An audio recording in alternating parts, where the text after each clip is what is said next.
Welcome back to Fintech Spy, where the candles are small, the options are loud, and the chart looks like it's buffering on purpose. This week, Hood is doing that thing where nothing breaks, nothing rallies, and everyone pretends they're totally okay with it while checking the chart every 7 minutes. Earnings are coming, the government might shut down on the same day just for fun, and the tape feels like it's daring someone to make the first bad decision, not financial advice. This is parody, commentary, and emotional support for people who swear they're just observing. This is a technical read on Hood into the end of January, and the vibe this week is not excitement, it's tension. Headlines are quiet, analysts are hiding, and Price has spent the last couple of weeks stepping down in the most polite way possible. No panic, no fireworks, just that slow, controlled discomfort that makes traders argue with each other instead of the chart. We're heading toward earnings with macro noise hovering in the background, including the very on-brand possibility of a U.S. government shutdown landing right on top of the report. That's not a prediction. That's just the market keeping things spicy. This week isn't about calling direction. It's about watching a compressed chart load the slingshot while everyone debates whether it's even real. On the analyst front, it's still dead quiet. No upgrades, no downgrades, no brave soul stepping out with a fresh thesis. At this point, analyst silence isn't neutral. It's strategic. Nobody wants to be the screenshot if Hood decides to move right after they publish a note. News-wise, it's a weird mix of nothing happened and actually a few things happened, but nobody cares yet. There were no new SEC filings this week, which almost feels suspicious for Hood. The bigger headline floating around is a $2 million class action settlement tied to best execution. In market terms, that's not a gut punch. It's more like finding loose change in the couch cushions of a multi-billion-dollar company. More importantly, Robinhood officially completed the sale of MyAxDX on January 21st. No hype, no memes, just one less loose thread in the story heading into earnings. Not bullish, not bearish, just clean. And clean setups are usually the ones that get messy later. Zooming out to the weekly chart, Hood is still consolidating, but it's doing it while stepping down, not falling apart. This isn't panic selling. This is the market very calmly escorting price lower while whispering, "Don't worry, this is fine." The MACD is still drifting toward the neutral line, slowly bleeding off momentum, like it's trying not to make eye contact. That's not bullish yet, but it is exhaustion behavior. This is what momentum looks like when it's tired, but not ready to admit it. Meanwhile, the stock RSI is deeply oversold. The kind of oversold that makes traders say, surely it can't go lower, which is historically when the market replies, watch me and hold this beer. At the same time, this is exactly the zone where Hood has a habit of bouncing just enough to make people regret not paying attention. And then there's the 50 exponential moving average, creeping up underneath price like a slow-moving support therapist. It hasn't been tagged yet, but it's close enough that everyone sees it, everyone has it marked, and everyone is emotionally prepared for it to either save the chart or betray them. The weekly setup doesn't feel broken. It feels coiled. Oversold momentum, MACD cooling, rising support underneath price. This is the kind of chart that doesn't reward confidence. It rewards people who can sit in discomfort without narrating it on Twitter. On the daily chart, things get messier, which is exactly what you'd expect.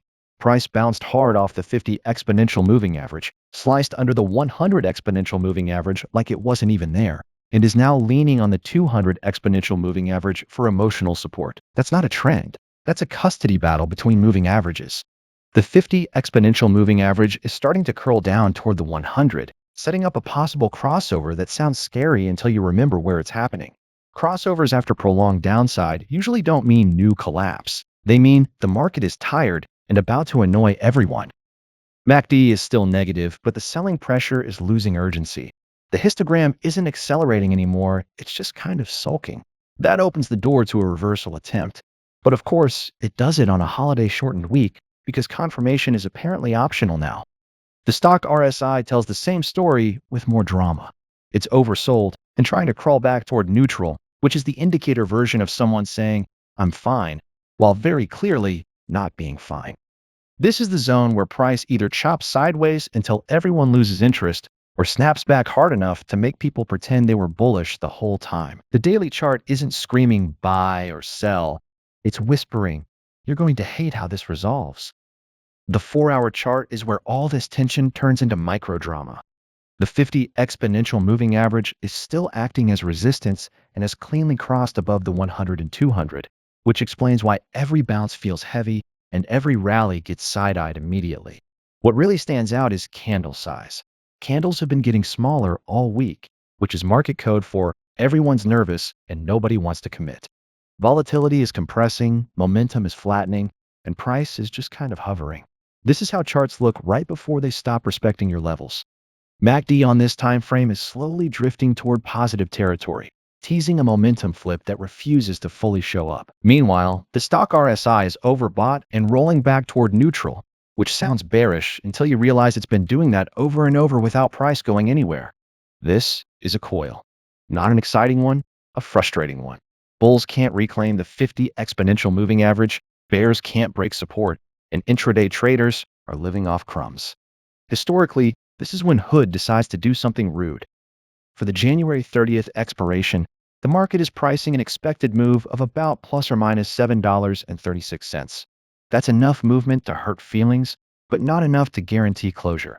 On the put side, the biggest open interest is stacked at $100, with about 6,800 contracts.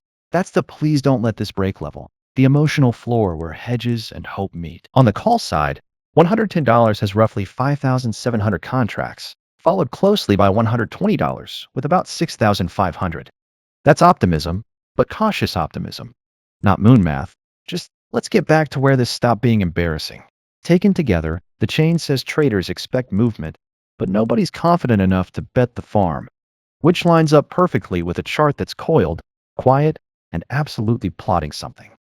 So what breaks first? The weekly support, the daily patience, or the 4-hour coil? Do we bounce off the 50 exponential moving average and pretend this was obvious? Or do we chop sideways until everyone gives up? Drop your take below, and bonus points if your answer includes a coping mechanism.